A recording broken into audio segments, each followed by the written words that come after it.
Hello. दोस्तों अभी हम लोग जो हैं विज्ञान भवन में हैं और यहाँ पे आईएमडी के 150 साल का प्रोग्राम था। हमारे उपराष्ट्रपति जगदीप धनखड़ जी ने इसको इनॉग्रेट किया। किरण रिजिजू जी जो मंत्री हैं अर्थ साइंसेज के वो भी थे, सेक्रेटरी महोदय भी थे। यहाँ पे आज हम लोग आपको एनडीआरएफ का दिखा रहे हैं। तो NDRF is national disaster relief response force. तो इसके अंदर ये जो इक्विपमेंट की हमने अभी वीडियो लिया है, तो इसके लिए सर बताएंगे क्या क्या इस्तेमाल कर सकते हैं, कैसे सर। सर ये इस इक्विपमेंट का नाम है स्प्रेडर कम कटर, और ये सर किसी भी सीएसआर ऑपरेशन के दौरान किसी भी पर जो हमारे कंक्रीट होती है उसको क्रश करने के लिए जो मेटल उठाएंगे क्या सर वीडियो तो बनाया सो एक बार सामने कैमरे में आ रहा है ना। हाँ ये आप बताएं, आप बताते रहे सर। इसको हम क्या है कटिंग के लिए इस्तेमाल कर जाते हैं। ये इसका नाम स्प्रेडर कम मैनुअल है सर। मैनुअल है जब बिजली चाहिए। नहीं सर, ये इसे पावर यूनिट है सर। ये हाइड्रोलिक है सर। वेरी गुड सर ये हाइड्रोलिक प्रेशर पे वर्क करता है। और सर इसको ऑपरेट होने के लिए सर गैसोलीन से इंजन होता है इसके अंदर, वो गैसोलीन होता है सर। ये हमारा होज पाइप होता है, इसके थ्रू से सर इसके प्रेशर जाता है और उसको जो स्प्रेड करता है। हम सर इसे क्या कोई लोड है उसको उठा भी सकते हैं, और जो हमारी जो कंक्रीट रोड्स वो होती है आयरन रोड वगैरह होती है उनको कट कर सकते हैं, और जो हमारे कंक्रीट स्लैब वगैरह होते हैं उसको भी हम क्रश कर सकते हैं सर। तो जैसे आप देख रहे हैं कि ये जो अभी हमने आपको दिखाया ये प्रोडक्ट्स हैं। और एनडीआरएफ में आप थोड़ा सा और बता दीजिए कि आप लोग अभी पीछे काफ़ी आपदा वगैरह आती रही है, तो आप लोग का जो मेन एक्शन कहाँ से शुरू होता है, किस समय जैसे कुछ हो गया, कोई ट्रेन का हुआ एक्सीडेंट या कोई भी, अभी वो टनल में लोग फंसे थे तब भी आप लोग गए थे उधर। जैसे कंट्रोल रूम से खबर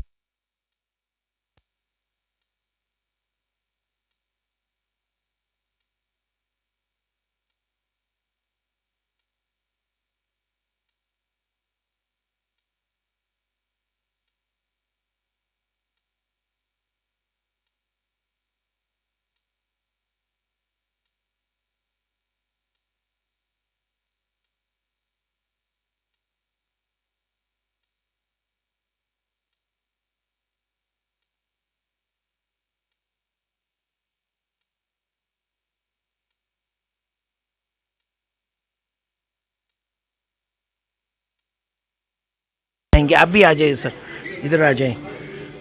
कोई भी एक्सपीरियंस छोटा सा आप शेयर कर सकते हैं, इधर आ जाइए थोड़ा सा। आप कुछ एक्सपीरियंस शेयर करिए। जी सर, एक बार हम 2021 में ये सत्यानिकेतन में दिल्ली में एक बिल्डिंग कोलैप्स हुई थी जिसमें 6 विक्टिम उसके अंदर फंसे हुए थे। उसमें हम गए थे। ऑपरेशन हमारा लगभग उसमें 3 से 4 घंटे चला था, कंटिन्यू ऑपरेशन। कोलैप्स मतलब जी, बिल्डिंग पूरी ढह गई थी सर। उसके अंदर वो फंसे हुए थे। क्या कारण रहा होगा उसका? वो सर उस टाइम वो बिल्डिंग नई बनी हुई थी, तो उस टाइम उसमें नीचे वो धंस गई थी। तो कोलैप्स होने के बाद उसमें 6 विक्टिम दबे हुए थे। उनको निकाला? उनको उनमें से हमने 4 को हमने लाइव निकाला था।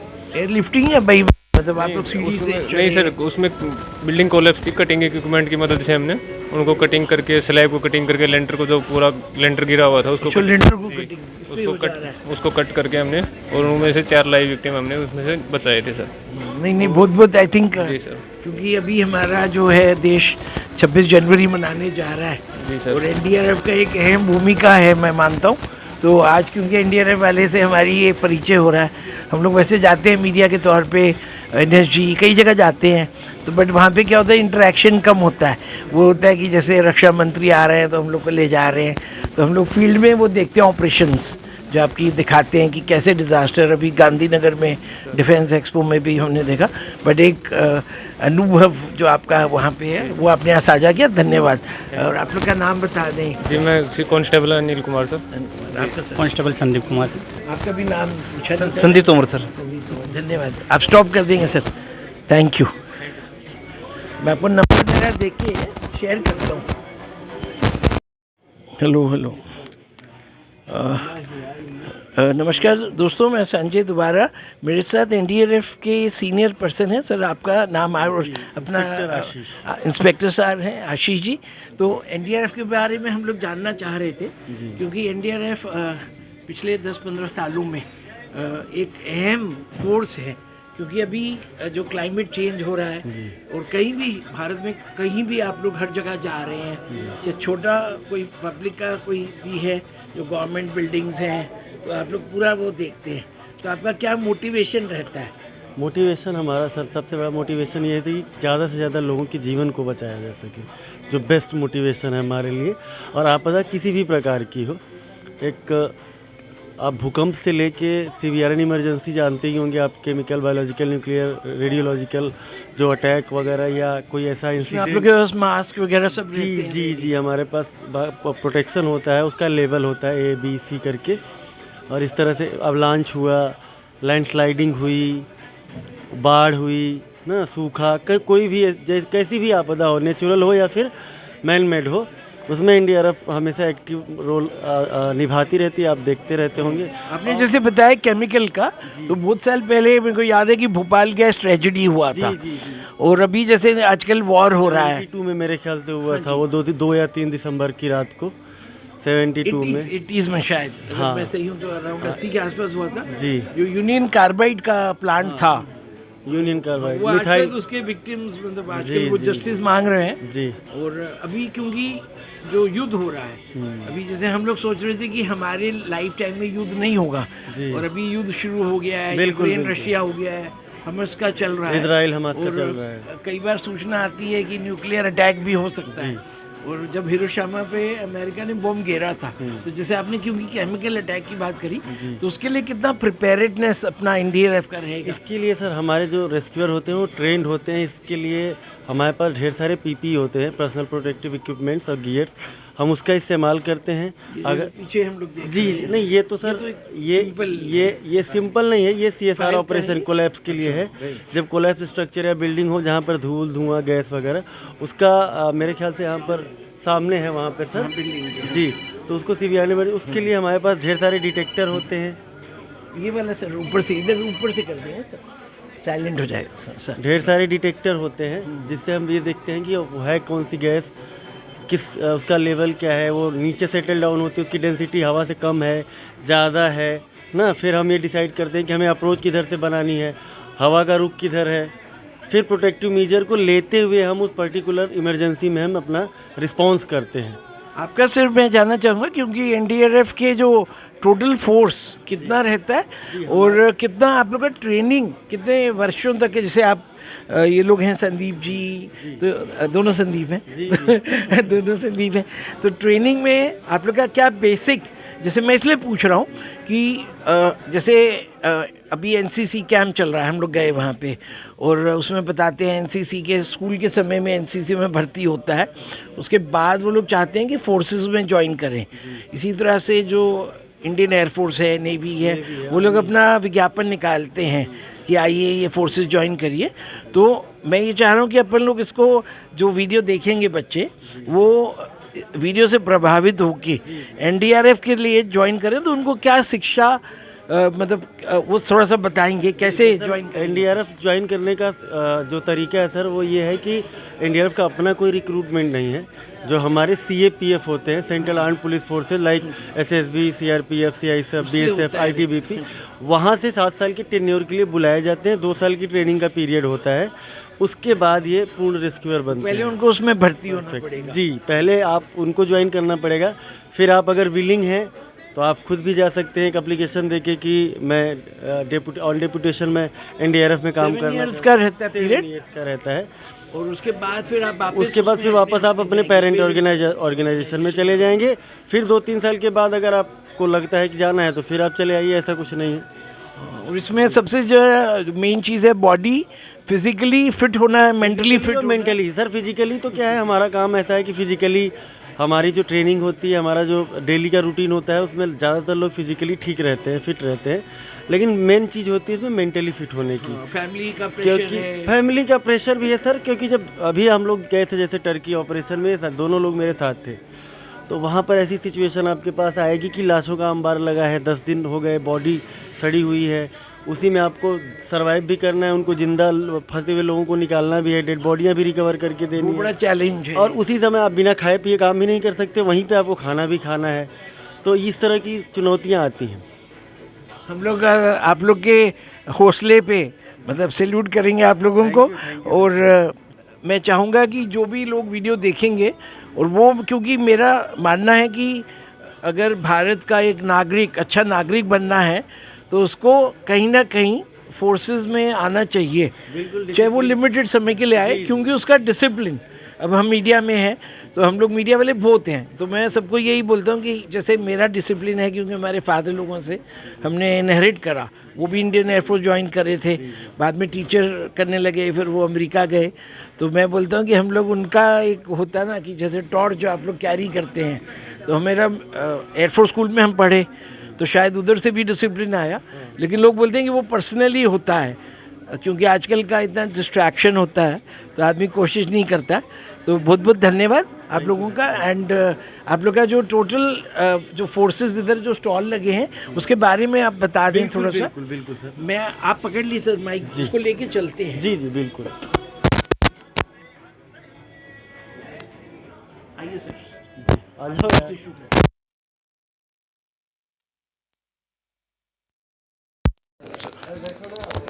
बैठे, आप बताइए सर, आप लोग बैठिए ना सर। ये सब क्या है, जब कोई अनस्टेबल बिल्डिंग या कोलैप्स वगैरह स्ट्रक्चर होता है ना, वहाँ पर हम शोरिंग करते हैं ताकि वो रूफ हमारे ऊपर न गिर जाए, या जो रेस्क्यू करने वाले हैं उनके ऊपर न गिर जाए, या जो वहाँ पर लोग फंसे हुए हैं विक्टिम हैं उनके ऊपर न गिर जाए। तो हम लकड़ी का इस्तेमाल करते हैं उस अनस्टेबल ढांचे को रोकने के लिए। तो उस दौरान हम क्या करते हैं कि वाइब्रेशन ना हो, इसके लिए हम इस नेल गन का उपयोग करते हैं। ये कील जाती है और ठोक के उसको एकदम स्टेबिलिटी दे देती है और मजबूती दे देती है। कंक्रीट लकड़ी को फिक्स कर देती लकड़ी है, जैसे वो ताकि वो रूफ या जो भी नॉर्मल बनता कोई है छत वो गिरता है तो ऊपर लकड़ी लगाते हैं। हाँ, तो ये शोरिंग का काम करता है। शोरिंग बोलते हैं इसका। ठीक है, ये दिखा रहे हैं इसका डेमो। ये कटिंग चल रही है सर। ये कंक्रीट और सरिया एक साथ जो काट रहे हैं, हमारे पास अलग तरह का इक्विपमेंट होता है। राइट, वहाँ चलेंगे सर जी, इसके बारे में ये सर हाइड्रोलिक जैक है हमारा। अच्छा, ये किसी भी चीज़ को 20 टन के वजन को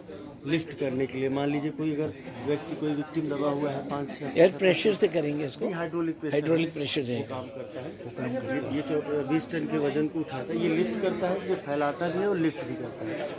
अच्छा, वेरी गुड। 50 mm और 14 mm तक। 14 आइए सर, एक मिनट उधर से शुरू कर लेते हैं। ये वाला हो गया सर, उधर चलते हैं फर्स्ट ट्री। यहाँ से आप बताएंगे थोड़ा। ये सर हमारी सीवियर इमरजेंसी में केमिकल के लिए ये सारे इक्विपमेंट से डिटेक्टर के माध्यम से क्या डिटेक्ट कर सकते हैं, कौन सी पॉइजनस गैस है। ये वो उधर ये साइट पे सैंपल डिटेक्ट करते हैं आप जी, लोग? साइट पर करते हैं। कुछ ऐसी चीज़ें हैं जिनको हम लैब में भी भेजते हैं, जैसे एयर सैम्पलर किट है ना, इसका उपयोग हम हवा में अगर कोई भी कंटामिनेशन है तो यहाँ पे वो आ जाएगा, उसको हम उस कागज़ को निकालेंगे और हम लैब में भेज देंगे, फिर वो अपने आप तुरंत बताएंगे कि क्या है रिजल्ट। ये ऐसी है जैसे वाटर पॉइजन डिटेक्शन किट है, पानी में अगर कोई भी कंटामिनेशन है तो हम इसका उसी समय क्लियर कर लेंगे कि किस तरह का ये कंटामिनेशन है, जिसमें ढेर सारी ये आपकी लिस्ट लगी है। हाँ, ये लिस्ट के अनुसार सारी चीज़ें वेरी गुड सर, डिटेक्ट की जाती है। ऐसे ये हमारा RBD है सर।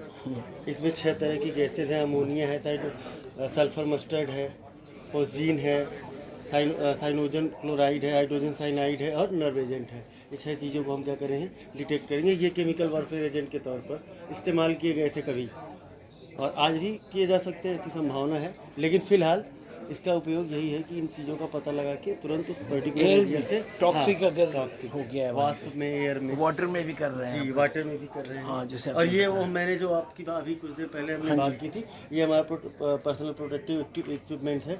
जब हम ऐसे क्षेत्र में जाते हैं जहाँ पर कंटामिनेशन इस लेवल का हो कि किसी की जान चली जाए या जा सकती है। इसमें विजिबिलिटी में जैसे अगर गैस है और तो विजिबिलिटी रहेगा इसमें? जी जी, उसका पूरी विजिबिलिटी। एक कैनिस्टर है यहाँ से सांस लेने के लिए, राइट, एक फिल्टर लगा हुआ है इसमें, और ये हमारे ग्लव्स होते हैं जो ऐसे एसिड प्रूफ रहते हैं ये सब, केमिकल जी बिल्कुल बिल्कुल। नहीं, इनका सबका टाइम होता है, अलग अलग टाइमिंग होती है। कुछ के 10 घंटे, कुछ के 8 घंटे, कुछ के 5 घंटे, कुछ के 45 मिनट। तो ये डिपेंड करता है। अच्छा, ये डिपेंड भी करता है इंटेंसिटी पर। Right sir. ये हमारे रेडियोलॉजिकल जो इक्विपमेंट है किसी भी रेडिएशन को डिटेक्ट करने के लिए, जैसे ये हमारा सिम मॉनिटर, ये हमारे अल्फ़ा पार्टिकल को डिटेक्ट करता है।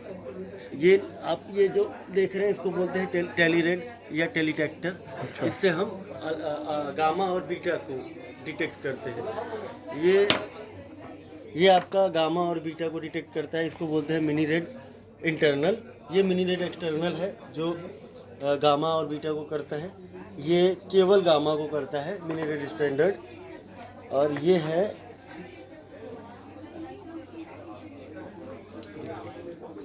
ये है पर्सनल डोजीमीटर। जब कोई रेस्क्यूअर किसी रेडिएशन की फील्ड में जाता है तो वो स्पेशली अपना इसको इस तरह से अपने पॉकेट में लगा लेता है। अच्छा।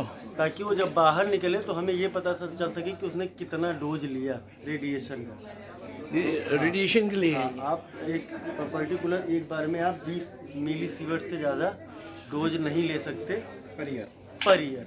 अगर आप किसी भी माध्यम से 20 मिली पर सीवर्ट ले लिए डोज तो फिर आपको रेडिएशन के फील्ड में 1 साल कम से कम नहीं स्टे अवे। हाँ, स्टे अवे रहना। राइट। और ये वाला जो पीछे हम देख रहे हैं, हाँ ये है, ये पूरा है, ये केमिकल, यही है सीवीआरएन इमरजेंसी के लिए हमारा। लेकिन इसमें ये बी लेवल का है। जब ए लेवल की जो वो क्या बोलते हैं सुरक्षा से आएगी तब हमारे पास, जब हम इसके पीछे एक सिलेंडर जिसको देंगे हाँ, ऑक्सीजन के लिए, एक सिलेंडर लग जाएगा और हमारा सूट बदल जाएगा। वो पीआरपी सूट होता है, पीआरपीएस सूट, जिसको लेवल ए सूट भी बोलते हैं। अच्छा। और ये वाटर में अगर पानी में जाना है, मान लो नाव में जब आप शिप में हैं तो वहाँ से फिर पानी में उसका अलग सूट पानी रहेगा, के लिए अलग सूट वो अलग होता है सूट। वो गोताखोर तो बोलिए सर, स्टार्ट करिए प्लीज। जी, वो मैं बता रहा था ना आपको हाँ जी। कि वो गोताखोर होते हैं हमारे, वो पानी में डूबते हैं, डूब के जो वही चीज़ अगर डूबी वगैरह कोई व्यक्ति डूबा हुआ है तो उनको निकालते हैं। उनका अलग सिलेंडर होता है, इसको स्कूबा सिलेंडर बोलते हैं। और जैसे अपन लोग बात कर रहे थे ट्रेनिंग, क्योंकि वो CAPF से आप लोग को 7 ईयर्स के लिए है, Depute हो गया। तो ऑलरेडी वो सब चीज़ों में तो मतलब उनका ट्रेनिंग पहले से हो चुका है। अब थोड़ा स्पेशलाइज ट्रेनिंग दे रहे हैं आप स्पेशलाइज्ड लोग। ट्रेनिंग। और उसमें जैसे अपना हेलीकॉप्टर से जंप करना है किस एरिया में, यहाँ वो भी सब तो करवाते हैं। यहाँ भी करवाते यहाँ भी हैं। करवाते हैं। यहाँ थोड़ा फर्क होता है उससे। वहाँ उससे क्या है कि वहाँ एक फोर्स के तौर पे हम वहाँ पे काम करते हैं, जहाँ पर हमारा काम इंटरनल और एक्सटर्नल सिक्योरिटी हाँ जी, जो हाँ थ्रेट है, यहाँ पर हमारा काम क्या है, लोगों को बचाना है, जीवन को बचाना है।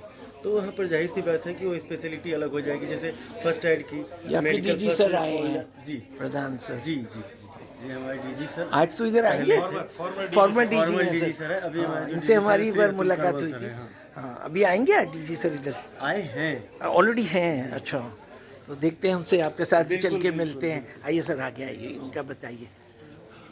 ये सर हमारा कम्युनिकेशन सिस्टम है, इसके बारे में साहब बहुत बेहतर बताएंगे। आप बताइए सर, माइक ले लीजिए, कम्युनिकेशन सिस्टम के बारे में बताइए। Sir, here is a five-layer communication used in our NDRF force. First है हमारा सेटेलाइट फ़ोन, ये इनवर्ट सेट है जो सेटेलाइट के थ्रू चलता है। इससे हम क्या है डाटा भेज सकते हैं और वॉइस कॉल कर सकते हैं। ये हमारा बैगन है, इसमें क्या है, इससे हम सिर्फ वाईफाई सिस्टम यूज़ करते हैं और इसको वाईफाई के थ्रू डाटा भेज सकते हैं। ये हमारा VHF कम्युनिकेशन है, इसको लाइट ऑफ साइट कम्युनिकेशन बोलते हैं। इसमें यदि स्पेस में कोई हाईली ऑब्जेक्ट आ जाता है तो ये कम्युनिकेशन फेल हो जाता है। इसलिए ये किस में रन करते हैं? ये बैटरीज रहती हैं इनमें? ये एटमॉस्फेयर में एटमॉस्फेयर में, हाँ, लाइन ऑफ साइट कम्युनिकेशन है। अच्छा। यदि इस एंटीने का इस एंटीने से कम्युनिकेशन होगा तो इसमें क्या है, तो ये क्या है, हमारा कम्युनिकेशन हो जाएगा। अदरवाइज यदि इनका आपस में लाइन ऑफ साइट नहीं हो रहा है तो कम्युनिकेशन नहीं होगा। ये हमारा स्काई वेव कम्युनिकेशन है, इसको बोलते हैं HF, हाई फ्रिक्वेंसी कम्युनिकेशन। ये 200 से 250 किलोमीटर स्काई वेव के थ्रू इसमें कम्युनिकेशन होता है। ये इसमें 2 यूनिट हैं, एक इंडोर है, एक आउटडोर है। आउटडोर में हमारा एंटीना होता है, इंडोर में हमारे ये अप्रेंटिस लगे होते हैं। आउटडोर एंटीना काफ़ी उसका हाँ, बड़ा हाइट में हाइट होता है और इसमें कई तरह के एंटीना होते हैं, यूज होते हैं। यूज होते हैं। धन्यवाद मिस्टर यादव, इसके यादव सर। आप कहाँ तैनात हैं NDRF में? मैं 8 NDRF में कम्युनिकेशन ब्रांच में तैनात हूँ। कम्युनिकेशन। धन्यवाद सर। थैंक यू सर, आप इसके बारे में बताएंगे? हाँ, ये सब फ्लड मिनिएचर्स है। जब हम जाते हैं कहीं किसी तौर पर, हमारे पास कुछ भी नहीं होता और अचानक से फ्लड आ गए, तो हमने किस तरह से जो है अपने आप को बचा सकते हैं, उसके बारे में एक छोटा सा नॉलेज है ये पब्लिक के लिए। सपोज कहीं भी नहीं है, बच्चों के खेलने के लिए बॉल है, वो बॉल हमारे फूली हुई थी, इस तरह से बॉल को रखते करके और हम जो है वो आसानी से पार किया और इसको जो है वो हाथ के दोनों बीच से पीछे की तरफ रख लिया। जो नॉन स्विमर है वो डूबेगी वो नहीं, डूबेगा नहीं आदमी और आसानी से जो है ये वो फुटबॉल कोई भी बॉल ले कोई भी लिया, पार हो जाएगा। बस ये नेट चाहिए, एक थोड़ा सा कोई नेट ही क्या है सर, कोई भी एक रस्सी है, बना लो। रस्सी को इस तरह से बना लीजिए और बांध करके ये बहुत अच्छा है। एक बार मैं पीछे से लेता, आप पीछे हो जाएंगे सर। ये हाँ ये अच्छा है। और बस हाथ पांव अगर आदमी मारेगा तो आसानी से जो है वो पार हो जाएगा, डूबेगा नहीं। सेकंड वैसे ही आपके पास अगर बॉल नहीं है, हाँ, कोकोनट, घर में ये घर वाला में जो है। है वो वहाँ आप ऐसी जगह में जहाँ पे बांस वगैरह है तो बांस का आप बंडल बना सकते हैं सर, थोड़ा सा लगा करके और इधर उधर जा सकते हैं। इसी तरह से अगर आपके पास और कुछ वैसा साधन है तो आप इस तरह का एक राफ्ट टाइप का राफ्ट बना बन सकते हैं। जाएगा। वैसा ही अगर है और घर में आपके पास बर्तन है, कुछ दो वैसी लकड़ियाँ पड़ी हैं तो दो कोई भी जो है वो बर्तन ले लीजिए, उनका मुंह को बांध दीजिए, उल्टा बांध करके वैक्यूम क्रिएटर जो है, इसको आप जो है वो उल्टा कर लीजिए और इसके ऊपर आसानी से आप जो है वो तैरेंगे। तैर सकते हैं। ऐसे ही सेम आ गया और कहीं भी नहीं है आपके पास गाड़ी का कोई टायर पड़ा, ट्यूब पड़ी हुई है, उस ट्यूब को फुला लीजिए, उससे चले हाँ वो जाइए। तो करेगा, ये है जो लाइफ गार्ड कुछ यूज भी नहीं करते है। हैं। जी लाइफ गार्ड है, These are all are lifeguards. Life guards. सब वो आपके पास और कुछ भी नहीं है। घर में जो है वो पानी की बोतल्स तो होती ही हैं, तो बड़ी बोतल्स को इस तरह से सील कर लीजिए, खाली एक जो है वो बांध लीजिए, उस पर जो है वो रस्सी और इसको जो है वो गले में, पीठ में बांध पीठ पे लीजिए, बांध देंगे, waist पे। आसानी से पीठ में बांध लीजिए, हाथ पांव मारते हुए आप आसानी से जो है वो जा सकते हैं। तो ये स्टॉक ये कोकोनट का क्या इस्तेमाल है? हाँ ये सेम इसी चीज के लिए। अच्छा, वहाँ नहीं पे- इसमें वो रॉ, इसका पानी निकला हुआ है, इसका अभी मतलब पानी निकला हुआ है, निकला हुआ है इसका पानी लेकिन अभी- नहीं, अगर मान लो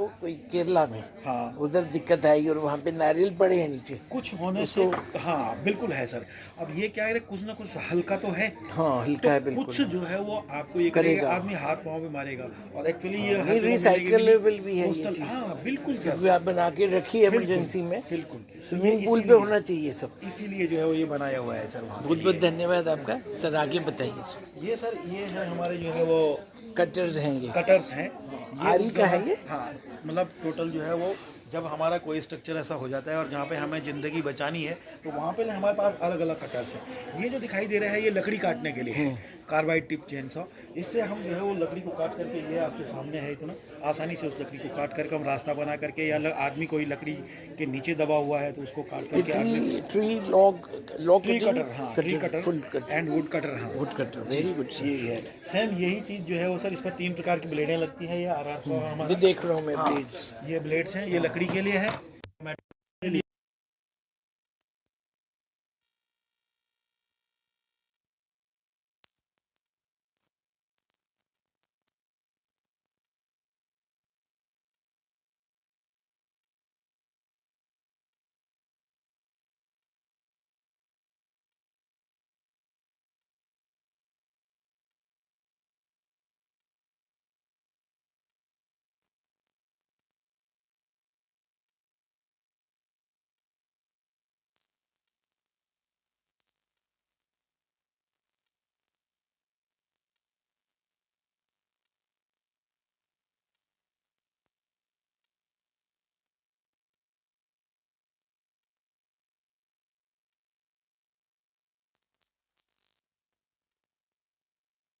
बताएंगे सर।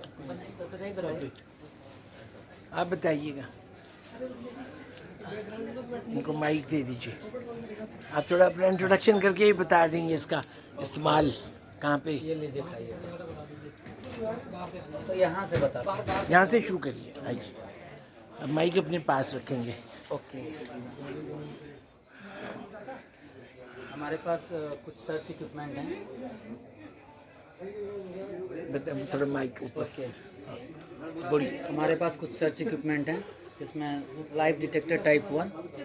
जब भी हम कोलैप्स स्ट्रक्चर में काम करते हैं, विक्टिम्स को लोकेट करने के लिए, सर्च करने के लिए हम इस इक्विपमेंट का यूज़ करते हैं जिसका नाम है लाइफ डिटेक्टर टाइप 1। इसमें 6 सिस्मिक सेंसर है, आप देख सकते हैं। एक सिस्मिक सेंसर 4 मीटर गहराई में और 5 मीटर चारों उतारते हैं तरफ। आप उसको? यस, हम रबल के ऊपर इनको रखते हैं और ये अगर विक्टिम मूवमेंट करता है, कोई हरकत करता है या फिर सांस ले रहा है, तो ये हमारे पास जो इसका मॉनिटर है, मॉनिटर पे हम इसको ये ब्लिंक करना शुरू कर देगा। यू कैन सी, अभी हमारे साथी रेस्क्यूअर द्वारा ये इनको ऑन कर रहे हैं। और इसमें अगर वो ह्यूमन है या एनिमल लाइफ, ह्यूमन, इधर ह्यूमन और एनिमल, दोनों का डिटेक्शन यस होगा। यस।